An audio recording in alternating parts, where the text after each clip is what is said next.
এখন leaves and bounds এবং অভিষেক বন্দ্যোপাধ্যায় এই দুটো শব্দ প্রায় সমার্থক। এবং এর আগেও লিভস অ্যান্ড বাউন্সের ডাইরেক্টর পদে অভিষেক বন্দ্যোপাধ্যায় ছিলেন কোনো এক সময়। এবং এই লিভস অ্যান্ড বাউন্সের মাধ্যমে প্রচুর অনৈতিক কাজকর্ম, সে কালো টাকাকে সাদা করা হোক বা এইভাবে জায়গা দখল করে পার্টি অফিস বানানো হোক বা অভিষেক বন্দ্যোপাধ্যায়ের অফিস বানানো হোক, এই সমস্ত কিছুই হয়েছে। এখন সমস্ত পাপের হিসাব তো দিতে হবে। পাপের ঘোড়া পূর্ণ হয়েছে, পাপের ঘোড়া পূর্ণ হলে তার হিসেব দিতে হবে।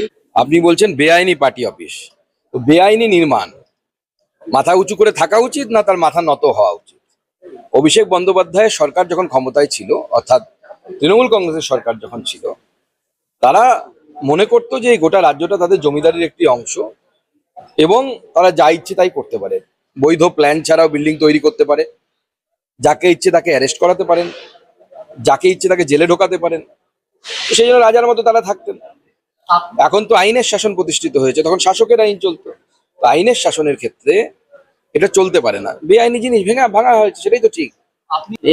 এই আমতলা, ডায়মন্ড হারবার, ওখানে জাহাঙ্গীর থেকে শুরু করে সবার দৌরাত্মে ডায়মন্ড হারবারের মানুষ অতিষ্ঠ হয়ে গেছিল। এবং সেখানে কি কি যে অবৈধ কাজ হয়েছে এবং কত কি হয়েছে, আগামী দিনে যদি এক এক করে খুলতে শুরু করে, আগামী দিনে আরো কত কি বেরোবে, তার জন্য মানুষ হয়তো অবাক হবে এক সময় যে এত কিছু হতে পারে। একটা রাজনৈতিক নেতৃত্ব এই ধরনের ঘৃণিত কাজ করাতে পারেন বা করতে পারেন।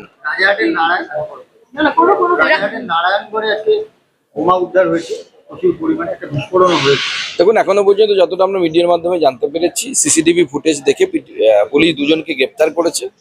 দুজন ব্যাগে করে কিছু জিনিস রেখে গেছিল, তাতে বিস্ফোরণ ঘটেছে। কি ছিল তা তো আমরা জানি না, পুলিশ তদন্ত করছে, প্রয়োজনে এনআইও তদন্ত করবে। আমরা এই তদন্তের শেষ প্রান্ত পর্যন্ত পৌঁছবো।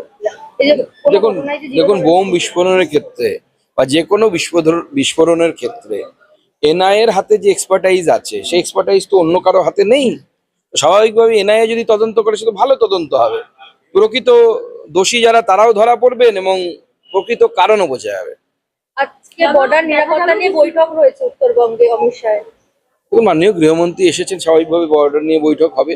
তবে মাননীয় গৃহমন্ত্রীর বৈঠক তো বাইরের লোক বা আমরা জানবো না, উনি সেখানে গেছেন, নিশ্চয়ই বৈঠক হবে। তৃণমূল কংগ্রেসের যে ব্যাংক অ্যাকাউন্ট এর আগে সিজ করা হচ্ছিল এবং এবার ইডির পক্ষ থেকে যে চিঠি দেওয়া হলো যে 164 কোটি টাকা তারা মিসিং পাচ্ছে না। দেখুন, তদন্ত চলছে, তদন্ত চলুক। এবং তৃণমূল কংগ্রেসের ভেতর থেকেই তো এই প্রশ্ন উঠেছে যে এত টাকা কিভাবে এলো, সেই টাকা কোথায় খরচ হয়েছে। আপনি বলছেন ইডি 114 কোটি টাকার কোনো 164 কোটি টাকার কোনো হিসেব পাচ্ছে না। এই টাকা গেল কোথায়, কোনো ব্যক্তিগত লোকের অ্যাকাউন্টে ঢুকেছে কিনা, পকেটে ঢুকেছে কিনা, এ তদন্ত হওয়া উচিত। পার্টির টাকা যদি কোনো ব্যক্তির পকেটে ঢোকে, তাহলে তো সে গ্রেপ্তার হওয়া উচিত। এরকম তো হওয়ার কথা না। সুকান্তদা, বিএমএস নিয়ে ইতিমধ্যেই কেন্দ্রীয় স্বরাষ্ট্রমন্ত্রী তিনি একটি বৈঠকও করবেন এবং এই বিএমএস এর মাধ্যমে যে সামান, সেই সামান করা যেতে পারে। এবং বিভিন্ন সময় এটা নিয়ে কিন্তু অনেকে সাফার হয়েছে, কারণ সজল ঘোষের বাড়িতে যেভাবে পুলিশি অত্যাচার হয়েছে, যেভাবে ভাঙচুর করে দরজায় লাঠি মেরে যেভাবে ঢোকা হয়েছিল, এই পলিসিটা আসলে তো একটা মানুষের শুধু সাধারণ আম জনতাদের একটা সুবিধা হবে। দেখুন, অবশ্যই সুবিধা হবে। এবং এই আইনগুলো আনা হয়েছে বা এই পরিবর্তনগুলো আনা হয়েছে মানুষের যাতে সুবিধা হয় কাজ করতে, এবং আইনগত যে অধিকার মানুষের, সেই অধিকার যেন খর্ব না হয়, সেই জন্য এই সমস্ত পরিবর্তনগুলো মাননীয় গৃহমন্ত্রীর নেতৃত্বে ন্যায় সংহিতা থেকে শুরু করে সমস্ত কিছু এসেছে। देखिए, जवाब आपके सवाल में ही है। इलीगल कंस्ट्रक्शन अगर था, इलीगल कंस्ट्रक्शन तो टूटना ही चाहिए, तोड़ना ही चाहिए। इलीगल कोई चीज तो खड़ा नहीं रहना चाहिए, जो लीगल है वही खड़ा होना चाहिए।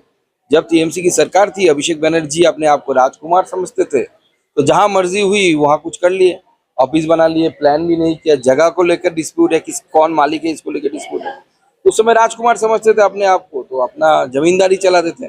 अब जमींदारी नहीं है, यहाँ पे लॉ